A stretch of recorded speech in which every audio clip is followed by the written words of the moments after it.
Good morning students. आज का हमारा टॉपिक है प्राथमिक और आपातकालीन चिकित्सा योजना। अगर हमें कभी भी कार्यस्थल पर कोई भी चोट लग जाए तो हम डॉक्टर तक लेके जाएं या अस्पताल लेके जाएं किसी भी स्टाफ को या कर्मचारी को, तो उससे पहले हम कुछ प्राथमिक चिकित्सा उसकी कर सकते हैं, जिससे कि उसे वहाँ लेके जाने में थोड़ी आसानी हो जाए हमें भी, और उसको भी थोड़ा आराम मिलता रहे जो रोगी है या फिर जो दुर्घटना में चोटिल हुआ है वो। प्राथमिक चिकित्सा क्या है? प्राथमिक चिकित्सा किसी घातक, घायल या बीमार व्यक्ति को तुरंत दी जाने वाली चिकित्सा सहायता है। प्राथमिक चिकित्सा का मुख्य उद्देश्य उपयुक्त चिकित्सा सहायता के आने तक मरीज को थोड़ी राहत पहुंचाना है। प्रत्येक रिटेल स्टोर में एक आपातकालीन चिकित्सा योजना होनी चाहिए ताकि आपातकालीन परिस्थितियों से शांत और बुद्धिमत्तापूर्ण तरीके से निपटा जा सके। दुकान में सामने आ सकने वाली सभी प्रकार की आपातकालीन परिस्थितियों से निपटने के लिए कर्मचारी को पूरी तरह से प्रशिक्षित होना चाहिए। आपातकालीन चिकित्सा योजना में निम्नलिखित पहलुओं पर विचार किया जाना चाहिए। संचार, किसी डॉक्टर या एम्बुलेंस से संपर्क करने के लिए संचार के विशिष्ट साधन होने चाहिए। परिवहन, आपातकाल के दौरान मरीज को ले जाने की उचित व्यवस्था होनी चाहिए, मतलब एक एम्बुलेंस की व्यवस्था भी होनी चाहिए अगर बड़ी कंपनी या कारखाना है तो। प्रशिक्षित प्राथमिक चिकित्सक, रिटेलर को ऐसे प्रशिक्षित प्राथमिक चिकित्सकों की नियुक्ति करनी चाहिए जो चोटिल या बीमार व्यक्ति का इलाज करके उसे थोड़ी राहत प्रदान कर सकें। आपातकालीन स्थिति में काम आने वाली दवाओं की जानकारी होना, कर्मचारियों को आपातकालीन स्थिति में काम आने वाली ऐसी दवाओं की जानकारी होनी चाहिए जिनका उपयोग कर्मचारी प्राथमिक चिकित्सा के लिए किया जा सके। निम्नलिखित तालिका में दवाओं के कुछ ऐसे समूहों की जानकारी दी गई है जिनका उपयोग आपातकालीन परिस्थितियों में किया जा सकता है। यहाँ पर कुछ दवाइयों की सूची दी गई है, वो आपको नोट करनी है नोटबुक में अपनी, और आपको ध्यान रखना है कि वो अगर कभी आप कहीं पर भी नौकरी करने जाएं रिटेल में तो आप वो किस काम में उनको ले सकते हैं, ये हमारी बुक में इसीलिए बताई गई हैं। दर्द निवारक औषधि मतलब पेन किलर, दर्द से तुरंत राहत देती है, उदाहरण के लिए एस्पिरिन, पैरासीटामोल आदि। ठीक है। दूसरी है एनाल्जेसिक, बुखार के इलाज के लिए उपयोग की जाती है, उदाहरण के लिए क्रोसिन, पैरासीटामोल आदि। एंटीसेप्टिक, कटे और छिले हिस्सों पर संक्रमण रोकने वाली, उदाहरण के लिए बर्नोल, न्यूएस्पिरिन आदि। स्टेराइल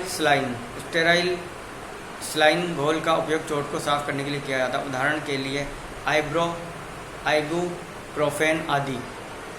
सभी कर्मचारियों को किसी भी प्रकार की आपात स्थिति से निपटने के लिए प्रशिक्षित होना चाहिए। आपातकालीन स्थिति सामने आने पर कर्मचारियों को एम्बुलेंस बुलाने का तरीका पता होना चाहिए और वे ऑपरेटर को स्थिति की जानकारी देने में सक्षम होने चाहिए ताकि एम्बुलेंस समय पर पहुंच सके। रिटेल स्टोर में प्राथमिक चिकित्सा किट के बारे में ध्यान रखने योग्य कुछ महत्वपूर्ण बातें इस प्रकार हैं। दवाओं की समाप्ति तिथि देख लें। सभी दवाओं की एक समाप्ति तिथि होती है, इसलिए यह तिथि बीत जाने के बाद सावधानी से उनका निपटान कर देना चाहिए। मतलब अगर आप फर्स्ट एड बॉक्स अगर आपके स्टोर में है, अगर आप किसी को दवाई दे रहे हैं या आप खुद ले रहे हैं या आप उसका मेंटेन कर रहे हैं फर्स्ट एड किट का, तो आपको क्या ध्यान रखना है कि वहाँ पर कौन सी दवाई एक्सपायर होने वाली है, उनको आपको सावधानी से वहाँ से रिमूव कर देनी है। दवाओं को ठंडी, सूखी और अंधेरी जगह पर रखना चाहिए। दवाओं को वॉशरूम जैसी नमी या गीली जगहों पर रखने से वे अपनी समाप्ति तिथि से पहले भी खराब हो सकती हैं, इसीलिए प्राथमिक चिकित्सा बॉक्स को ऐसी जगह पर ना रखें। उपयुक्त बोतलों, कंटेनरों का उपयोग करें। सुनिश्चित करें कि आपके सभी उपकरण और प्राथमिक चिकित्सा किट पानी से सुरक्षित, बड़े और टूट फूट से सुरक्षित बोतलों कंटेनर में रखे गए हों। सभी दवाओं को उनके उपयोग के अनुसार व्यवस्थित करें। दवा की प्रत्येक आपूर्ति को उसके उपयोग के अनुसार अलग अलग रखें, उदाहरण के लिए चोट के उपचार में उपयोग की जाने वाली चीज़ें एक बैग में और बीमारियों के उपयोग में उपयोग की जाने वाली चीज़ें दूसरे बैग में रखें, इससे जल्दी से सही दवा खोजी जा सकती है। ये बैग ऐसे होने चाहिए जिन्हें हर बार खोलने के बाद बंद किया जा सके। स्टोर के सभी कर्मचारियों को प्राथमिक चिकित्सा किट के उपयोग का प्रशिक्षण दें ताकि जरूरत पड़ने पर प्रत्येक व्यक्ति बुनियादी प्राथमिक चिकित्सा दे सके। तो सभी को एक तो इसकी ट्रेनिंग होनी चाहिए, सभी को पता होना चाहिए कि इसको कैसे काम में लेना है, और सभी को पता होना चाहिए कि प्राथमिक चिकित्सा किट कहाँ रखा हुआ है, जिससे कि किसी भी आपात स्थिति में कोई भी उसका उपयोग कर सके। आपातकालीन और निकासी योजना का पालन करना। कई बार ऐसा होता है कि बड़े बड़े स्टोर्स में आग लग जाती है या कोई दुर्घटना हो जाती है या कोई आतंकी हमला हो जाता है शहर में या मॉल में कोई बड़ी दुर्घटना हो जाती है, तो हमें मॉल से कैसे बच के निकलना है, मॉल से या फैक्ट्री से या कारखाने से, तो उसके बारे में ये बताया गया है। आपातकालीन और निकासी योजना। आपातकालीन योजना में ऐसे निर्देशों का समूह होता है जिनका पालन कार्यस्थल पर आपातकालीन स्थिति में वहाँ के कर्मचारियों को करना चाहिए। इसके विपरीत निकासी योजना ऐसी प्रक्रियाओं के बारे में जानकारी देती है जिनका पालन करके किसी भवन में फंसे लोगों को बाहर निकालना चाहिए। कर्मचारियों को जान और माल को सुरक्षित रखने का महत्व तथा उनकी सुरक्षा सुनिश्चित करने के लिए तैयार की गई योजना और विनियमों का पालन करने के महत्व को समझना चाहिए। कोई आपातकालीन योजना बनाते समय ऐसे विभिन्न प्रकार के संभावित जोखिमों से जुड़ी सबसे बुरी परिस्थितियों पर विचार करना जरूरी है जो कार्यस्थल पर उत्पन्न हो सकती है। आपातकालीन निकासी योजना। आग लगने की स्थिति में रिपोर्ट करें एक्सटेंशन नंबर या मोबाइल नंबर। सबसे पहले तो जो भी संबंधित व्यक्ति है उसको खबर दें आपातकालीन नंबर पर या एक्सटेंशन नंबर पर या मोबाइल नंबर हो। फिर आपातकालीन निकास द्वार से तुरंत निकले। लिफ्ट का प्रयोग नहीं करें क्योंकि लिफ्ट इलेक्ट्रॉनिक होती है और जब भी लाइट जाती है, वो जब भी कोई आग लगती है तो लाइट सबसे पहले बंद कर दी जाती है जिससे कि आग ज़्यादा ना फैले। निकासी प्रक्रिया का पालन करें। एकत्रित होने की जगह की ओर बढ़े, मतलब जहाँ से निकलकर सभी लोग बाहर जा सकते हैं। फायर गेट है, अगर आपको पता है कि फायर गेट कहाँ पर है आपकी फैक्ट्री में, फायर एग्जिट गेट जहाँ है वहाँ जल्दी से जल्द जमा हो जाए। फायर गेट को खोलकर और जल्द से जल्द बाहर निकलने की कोशिश करें। आपातकालीन और निकासी योजनाओं को प्रशिक्षण देते समय निम्नलिखित बातों पर ध्यान देना चाहिए, जैसे कि अलग अलग कर्मचारियों की भूमिका और जिम्मेदारियां होनी चाहिए। मतलब स्टोर में पहले से ही टीम बना देनी चाहिए जिन्हें पता होना चाहिए अगर ऐसी कभी कोई परिस्थिति आए तो हमें किस प्रकार से निपटना है और उसकी क्या जिम्मेदारी होगी। संभावित खतरे और जोखिमों तथा सुरक्षात्मक कार्रवाई करना। संचार और चेतावनी प्रक्रियाएं जारी करना। आपातकालीन स्थिति में प्रतिक्रिया देने की प्रक्रिया। आपातकालीन स्थिति में महत्वपूर्ण उपकरणों को रखना और उनका उपयोग करना। आपातकालीन शटडाउन की प्रक्रिया। कर्मचारियों के लिए आवश्यक है कि वे निकासी योजना में उपयोग होने वाले विभिन्न प्रतीकों का मतलब समझें। मतलब आपातकालीन स्थिति में जो चिन्ह और जो साइनेज लगे होते हैं उनको समझना हमें आना चाहिए। इस योजना में उपयोग होने वाले जो भी चिन्ह उन्हें हमें पता होना चाहिए। अगर आग लग गई है तो हमें वहाँ क्या करना है, हमें वहाँ पर कोई इलेक्ट्रॉनिक स्विच है उसे नहीं छेड़ना है और हमें जल्द से जल्द निकलना है। डॉक्टर को फ़ोन करना है तो मान लीजिए वहाँ पर निशान बना हुआ है प्लस और पास में टेलीफोन का, इसका मतलब क्या है कि वो डॉक्टर का टेलीफोन नंबर है। इस तरीके से अगर वहाँ पर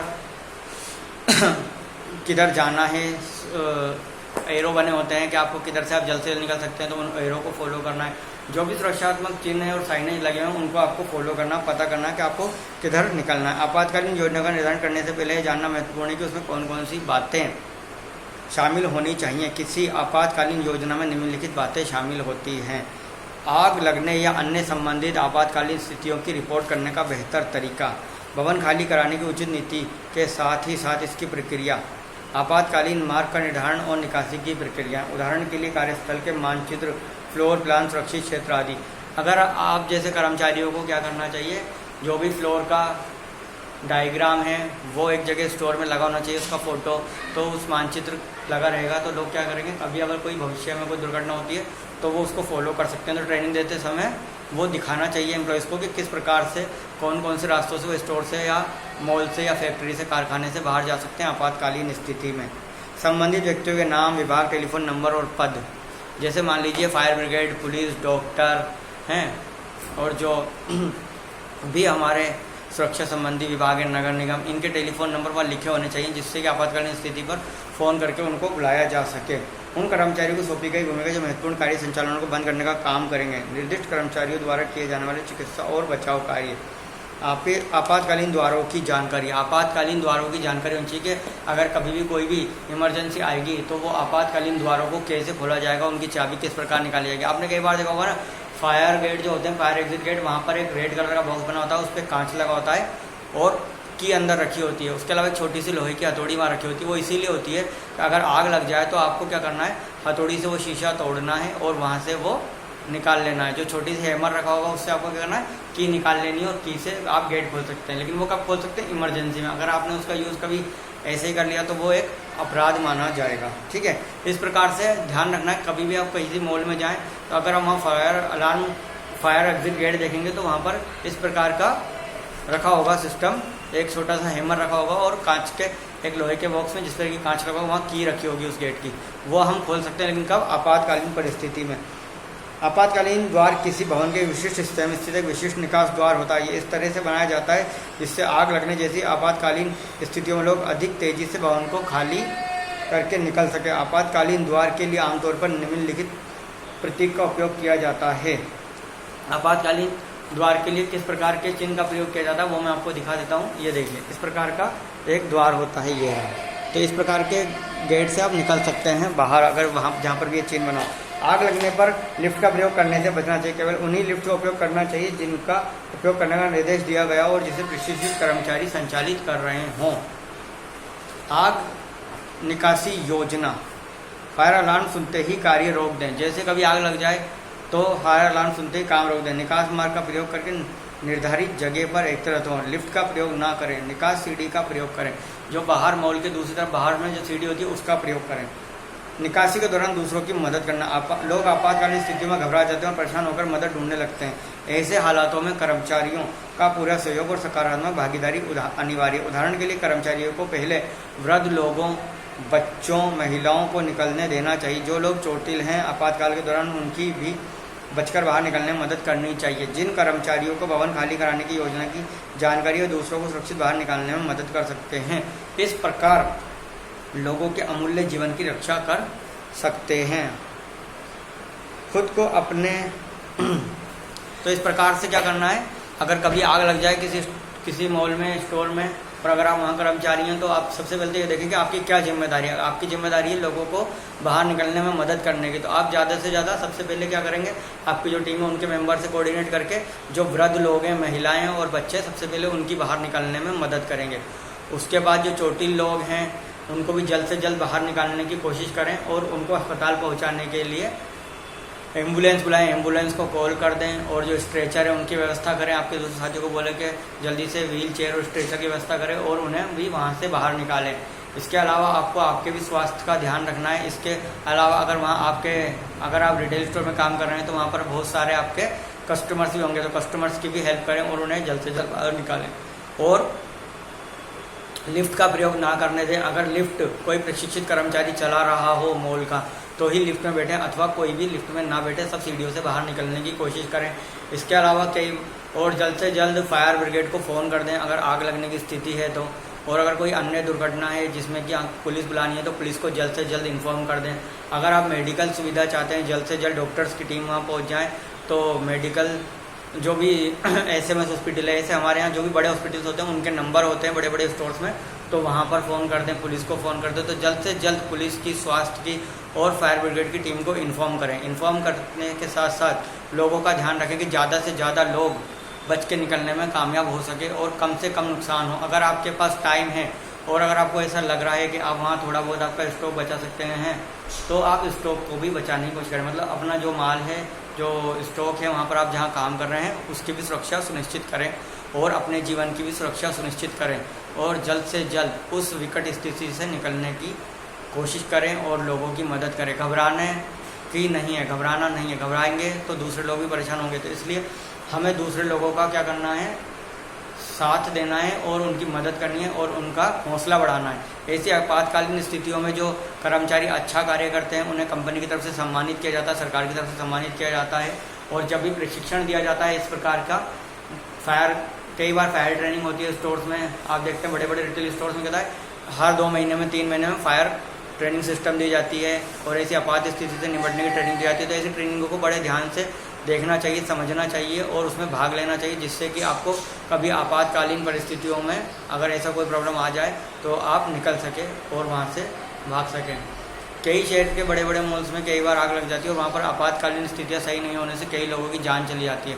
तो इस प्रकार से आपको ये ध्यान रखना है कि दुर्घटना का कोई टाइम नहीं होता, कोई समय नहीं होता और ये अचानक से कभी भी हो सकती है। इसलिए हमें हमेशा आपातकालीन परिस्थितियों के लिए तैयार रहना चाहिए और उनसे निपटने के लिए एक कार्य योजना तैयार रखनी चाहिए, जिसमें सभी कर्मचारियों, अधिकारियों सभी का सहयोग लेना चाहिए और हमें जल्द से जल्द उन समस्याओं का समाधान ढूंढना चाहिए, जिससे कि ऐसी समस्याएं पैदा ही ना हो, और अगर पैदा हो रही हैं तो उनसे हम किस प्रकार से निपटेंगे, ये कार्य योजना पहले से तैयार होनी चाहिए और किस व्यक्ति की क्या जिम्मेदारी इसमें होगी और वो इसको किस प्रकार से निभाएगा उसे पूर्ण रूप से पता होना चाहिए। Thank you.